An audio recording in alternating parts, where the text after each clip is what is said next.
তো অনেক দিন চাকরি করে আমার বাবার জীবন থেকে 16টা বছর নষ্ট হয়ে গেছে।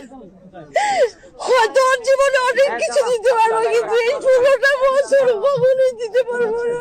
আমার ভাই অপরাধ করেনি, আমরা বারবার বলেছি আমার ভাই এগুলা এই হত্যা এই বিদ্রোহের সাথে আমার ভাই জড়িত ছিল না। আমরা বারবার বলেছি, কিন্তু আমাদের কোনো কথা শোনা হয়নি। আমরা বারবার বলেছি যে আমার ভাই এই কাজে ছিল না, আমার ভাই অসুস্থ ছিল। আমরা বারবার বলেছি, কিন্তু আমাদের কথা কেউ শুনে নাই। বাবা থেকেও না থাকার মতো অনেক কষ্ট, অনেকে বাবার আদর পায়, আমি পাইনি। খুব কষ্ট করে বাচ্চাগুলোকে মানুষ করতেছি।